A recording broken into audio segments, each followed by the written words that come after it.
നമുക്കറിയാം യഹൂദരുടെ ആഘോഷത്തിനിടെ ഓസ്ട്രേലിയയിൽ ഉണ്ടായ ഭീകരാക്രമണത്തിൽ ഒരു കുട്ടിയടക്കം 16 പേരാണ് കൊല്ലപ്പെട്ടത്.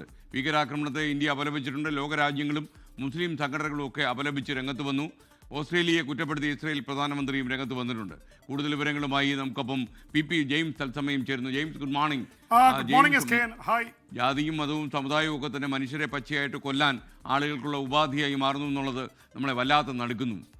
തീർച്ചയായിട്ടും SKN, ഇസ്രായേൽ ഗസയിൽ കഴിഞ്ഞ 2 വർഷത്തിലേറെയായി ഈ ആക്രമണം നടത്തുമ്പോൾ അതിൻ്റെ ഒരു ആഫ്റ്റർ എഫക്റ്റായിട്ട് സംഭവിക്കുന്ന കാര്യങ്ങളാണത്. പക്ഷേ ഒരു തരത്തിലും നമുക്ക് യോജിക്കാൻ കഴിയുന്നതല്ല.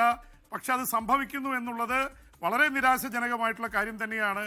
ഓസ്ട്രേലിയയിൽ വളരെ ന്യൂനപക്ഷമാണ് യഹൂദർ.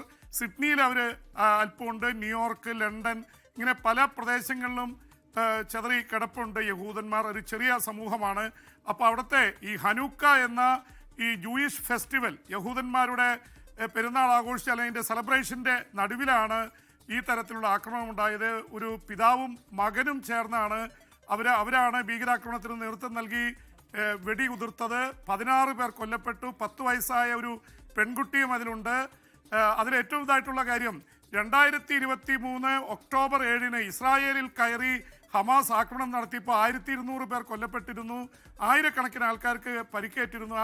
അതിൽ പരിക്കേറ്റ ഒരാൾ, അന്ന് രക്ഷപ്പെട്ട സർവൈവർ എന്ന് പറയുന്ന ഒരാൾ ഓസ്ട്രേലിയയിൽ ഉണ്ടായിരുന്നു. അദ്ദേഹത്തിന് പരിക്കേറ്റു എന്ന വാർത്ത കൂടി ഇതോടൊപ്പം വരുന്നുണ്ട്. എന്തായാലും ഓസ്ട്രേലിയയുടെ സംഭവിച്ച കാര്യത്തിൽ ഇന്ത്യയുടെ പ്രധാനമന്ത്രി നരേന്ദ്രമോദി അടക്കം ലോകരാജ്യങ്ങളിലെ നേതാക്കളെല്ലാം ഞടുക്കവും അത് വലിയ രീതിയിലുള്ള പ്രതിഷേധവും പ്രകടിപ്പിച്ചിട്ടുണ്ട്.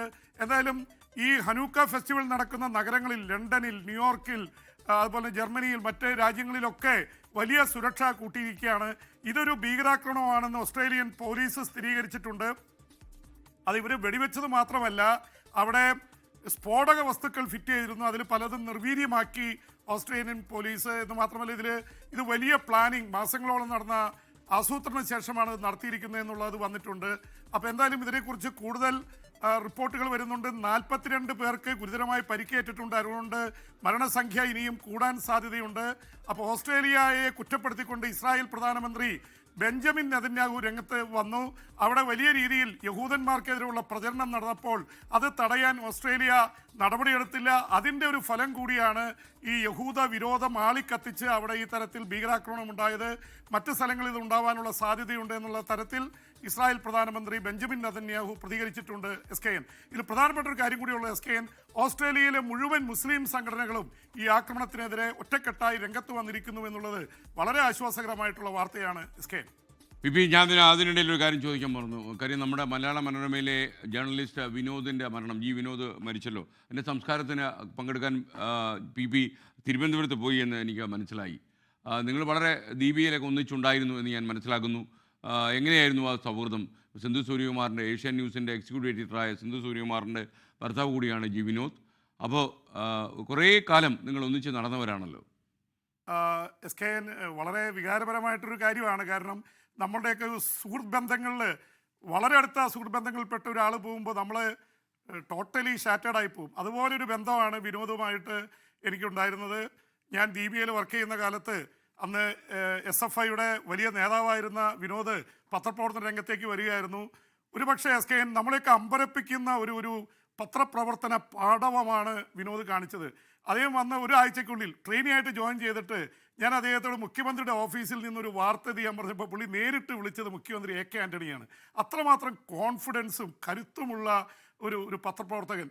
അദ്ദേഹം ദീപികയിലായിരിക്കുമ്പോൾ അദ്ദേഹത്തിന് ചെറിയ തോതിലുള്ള ചില അസുഖങ്ങൾ ബാധിച്ചിരുന്നു. പക്ഷെ അതിനെയൊക്കെ അതിജീവിച്ച്, അസുഖങ്ങളെയൊക്കെ അതിജീവിക്കുന്ന ഒരു കരുത്ത്, ആത്മബലം ഉള്ള ആളായിരുന്നു. ഒരുപക്ഷെ SKN, ഞാൻ അയച്ചൊരു ചിത്രമുണ്ട്. SFIയുടെ ഒരു വലിയ സമരം നടക്കുന്ന കാലത്ത് ഈ മറ്റേ കേരള സർവകലാശാലയുടെ അടുത്തുള്ള സ്ഥലങ്ങളിൽ അദ്ദേഹം ഒരു 3 നില കെട്ടിടത്തിൻ്റെ മുകളിലേക്ക് കയറുന്ന ചിത്രം, അത് ഹിന്ദുവിൻ്റെ ഇപ്പോഴത്തെ നേരത്തെ ഫോട്ടോഗ്രാഫറായിരുന്ന, പിന്നെ ദീപികയുടെ ഫോട്ടോഗ്രാഫറായിരുന്ന S. ഗോപൻ എടുത്തിരുന്നു. പക്ഷേ ഇത് ആരാണ് ആളെന്ന് അറിയില്ലായിരുന്നു. അദ്ദേഹം ഇങ്ങനെ പിടച്ച് കയറി 3-ാം നില വരെ പിടച്ച് കയറി എത്തി. ബാക്കിയുള്ളവരെയൊക്കെ പിടികൂടി. പക്ഷേ ഈ വിനോദാണെന്ന് അറിയില്ല. അത് നമ്മൾ ഈ പത്രത്തിൽ വലിയ ഇതിൽ അടിച്ചു വന്നു. പിന്നീട് അവാർഡിന് അയക്കാനിരിക്കുമ്പോൾ ഈ ഗോപൻ ഇങ്ങനെ പറഞ്ഞു ഇത് ആരാണെന്ന് പിടികിട്ടിയില്ല എന്ന് പറയുമ്പോൾ തൊട്ടടുത്തിരുന്ന കാര്യം പിന്നീട് അധികം പത്രപ്രവർത്തകനായി അതേ സ്ഥാപനത്തിൽ വന്ന് അത് ചോദിച്ചപ്പോൾ വിനോദ് പറഞ്ഞു ഇത് ഞാനാണ്. പിന്നീട് അത് എല്ലാവർക്കും വ്യക്തമാകുന്നതാണ്. അന്ന് വലിയ ചർച്ചയായിരുന്നതാണ്. പക്ഷെ പേര് അന്നാരും അടിച്ചിരുന്നില്ല. ജി വിനോദിൻ്റെ ചിത്രമായിരുന്നു അത്. ആ ചിത്രം സ്ക്രീനിൽ കാണിക്കുന്ന ചിത്രമാണ്. ആ ചിത്രമാണ് ഇപ്പോൾ പ്രേക്ഷകർ സ്ക്രീനിൽ കാണുന്നത്. മൂന്നാം നിലയിലേക്ക് പി ജെയിംസ് പറഞ്ഞതുപോലെ വലിഞ്ഞു കയറുകയായിരുന്നു വിനോദ്. പിൽക്കാലത്ത് കുറേ കാലം കഴിഞ്ഞാണ് ഇത് വിനോദായിരുന്നു എന്ന് മനസ്സിലായി. ഒരു കാര്യം കൂടി എസ് കെ, അത് ദീപികയിൽ നിന്ന് മനോരമയിൽ പോയി മനോരമയുടെ കഴിഞ്ഞ 10-25 വർഷത്തിനുള്ളിൽ ഏറ്റവും വലിയ ഇൻവെസ്റ്റിഗേറ്റീവ് ജേർണലിസ്റ്റ് പ്രിന്റ് മീഡിയയിൽ ആരായിരുന്നു എന്ന് ചോദിച്ചാൽ എനിക്കൊരു ഉത്തരം വിനോദേ ഉള്ളൂ. അത്ര സൗഹൃദം, പുറത്തേക്ക് പരുക്കൻ പക്ഷെ വലിയ സൗഹൃദമുള്ള ആള്. അവിടെ വലിയ സൂർബലയം ഉണ്ടായിരുന്നല്ലോ, വലിയ ജനങ്ങളാണ് വന്നിരുന്നത്. സിന്ധുവിനെ സംബന്ധിച്ചിടത്തോളം വളരെ വൈകാരികം ഇതാണ്. സിന്ധുവിൻ്റെ അച്ഛനും സഹോദരനും മരിച്ചു, ഇപ്പോൾ ഭർത്താവ് കൂടി. വലിയ എന്താ പറയുക, അടക്കലിൻ്റെ സമയത്തൊക്കെ വളരെ ഹൃദയഭേദകമായ സീനുകളായിരുന്നു. ഞാനത് പറയുന്നില്ല എസ് കെ. സിന്ധുവിന് കാരണം സിന്ധു സൂര്യകുമാരൻ താങ്ങാൻ കഴിയില്ല എന്ന് നമുക്കറിയാം. നമ്മളൊക്കെ തന്നെ സ്ക്രീനിലൊക്കെ പ്രത്യക്ഷപ്പെടുമ്പോൾ ആൾക്കാർ വിചാരിക്കും നമ്മളൊക്കെ വലിയ കരുത്തരാണ്. എന്നാൽ വലിയ തിരിച്ചടികൾ വരുമ്പോൾ നമ്മളൊക്കെ വല്ലാതെ തളർന്നു പോകും. എന്തായാലും ഈ ഒരു പ്രതിസന്ധിയും കടന്നു പോകാൻ സിന്ധു സൂര്യകുമാറിനും മകനും ധൈര്യം ഉണ്ടാകട്ടെ എന്ന് നമുക്ക് ഒരിക്കൽ കൂടി പറയാനുള്ളൂ. മറ്റൊരു വാർത്തയിലേക്ക് പോകണം. ബി പി ഗസയിൽ ഹമാസിനെ നിരായുധീകരിക്കണമെന്ന അമേരിക്കൻ സമാധാന പദ്ധതിയിലെ ആവശ്യം ഹമാസ് നേതൃത്വം തള്ളി എന്ന വാർത്ത വരുന്നുണ്ട്. അതുപോലെ യുക്രൈൻ നേറ്റോയിൽ അംഗത്വം എടുക്കില്ല, പ്രസിഡന്റ് വ്ളാഡിമിർ സെലൻസ്കി അതിന് പോകില്ല എന്ന രീതിയിലുള്ള വാർത്തകളും വരുന്നു. വാർത്തയിലേക്ക് B P. S K N, ഈ ഗസ സംബന്ധിച്ച് ഒരു വലിയ നിർണായകമായിട്ടൊരു വാർത്ത വരുന്നു. ഇതുവരെ ഹമാസ് നേതൃത്വം പൊതുവെ മൗനം പാലിക്കുകയായിരുന്നു. കാരണം ഗസയിലെ ട്രംപിൻ്റെ സമാധാന പദ്ധതിയിൽ പറഞ്ഞിരുന്ന രണ്ടാം ഘട്ടം എന്ന് പറയുന്നത് ഗസയിൽ നിന്ന് അവിടെ നിയന്ത്രിക്കുന്ന ഹമാസ്, ഇപ്പോഴും 20,000-ഓളം ഹമാസുകാരെ അവിടെയുണ്ട്, അവരെ നിരായുധീകരിക്കണം, അവരെ അവിടെ നിന്ന് പുറം തള്ളണമെന്നാണ് ആ സമാധാന പദ്ധതിയിൽ പറഞ്ഞിരുന്നത്. ഹമാസ് അതിനെക്കുറിച്ച് അനുകൂലിച്ചോ പ്രതികൂലിച്ചോ പറഞ്ഞില്ല. പക്ഷേ ഇൻഫോർമലി അവർ അതിനെതിരായിരുന്നു. ഇപ്പോൾ അവർ പരസ്യമായി രംഗത്ത് വന്നിരിക്കുന്നു. അവിടെ ഖലീൽ ഹയ്യ എന്ന നേതാവ് അതിശക്തമായിട്ട് പറഞ്ഞിരിക്കുന്നു, ഹമാസ് ഗസ വിട്ടുപോകുന്ന പ്രശ്നമല്ല, ഞങ്ങളുടെ അവകാശമാണത്, ഞങ്ങൾ പലസ്തീനികളാണ്, ഞങ്ങളിവിടെ ജീവിക്കുന്നു. ഈ നിലപാടാണ് സ്വീകരിച്ചിരിക്കുന്നത്. എന്നാൽ അവർ ഉടൻ വിട്ടുപോകാതെ സമാധാന പദ്ധതി നടപ്പാവില്ലെന്ന് ഇസ്രായേൽ ഭരണകൂടവും അവിടുത്തെ പ്രധാനമന്ത്രി ബെഞ്ചമിൻ നെതന്യാഹുവും പറഞ്ഞിട്ടുണ്ട്. അതൊരു വല്ലാത്ത തരത്തിലുള്ള സംഘർഷത്തിലേക്ക് പോവുകയാണ്. ഇപ്പോഴും ഇസ്രായേലിൻ്റെ ആക്രമണം ഗസയിലും വെസ്റ്റ് ബാങ്കിലും തുടരുകയാണ് എസ് കെ എൻ. അതിനിടയിൽ ഉക്രൈനിൽ നിന്ന് വരുന്ന ഒരു പ്രധാനപ്പെട്ട വാർത്ത, കഴിഞ്ഞ 4 വർഷം എന്തിൻ്റെ പേരിലാണോ യുദ്ധം നടന്നത് അതിലെ പ്രധാനപ്പെട്ട കാര്യം നാറ്റോയിൽ അംഗത്വം കൊടുക്കാൻ പാടില്ല എന്ന് പറഞ്ഞുകൊണ്ടാണ്.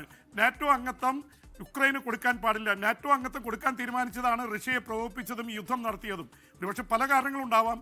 അത് വേണ്ട എന്ന് നാറ്റോ അംഗത്വം വേണ്ട എന്ന് പറഞ്ഞിരിക്കുന്നു വോളഡിമിർ സെലൻസ്കി. അത് വല്ലാത്ത വാർത്തയാണ്. അതിനിടയിൽ യുദ്ധം രൂക്ഷമായിട്ട് തുടരുകയാണ്. റഷ്യയുടെ പ്രധാനപ്പെട്ട സ്ഥലങ്ങളിൽ ആക്രമണം നടത്തിയെന്ന് ഉക്രൈൻ പറയുന്നു. ഉക്രൈനിലേക്ക് കഴിഞ്ഞ ദിവസങ്ങളായിട്ട് വൻ ആക്രമണമാണ് റഷ്യ നടത്തുന്നത്. സഫ്രോഷ്യയിലടക്കം വലിയ ആക്രമണങ്ങൾ നടത്തുന്നു. S K. Thank you B P James. ഇനി വിദേശ വാർത്തകളുമായി നാളെ. ലോകത്തെവിടെയായാലും ഏത് സമയത്തും 24 വാർത്തകളും ഓഗ്മെന്റഡ് റിയാലിറ്റി പാക്കേജുകളും എക്സ്പ്ലെയിനറുകളും വിശദമായി കാണാൻ ഞങ്ങളുടെ യൂട്യൂബ് ചാനൽ നിങ്ങൾക്ക് സബ്സ്ക്രൈബ് ചെയ്യാം.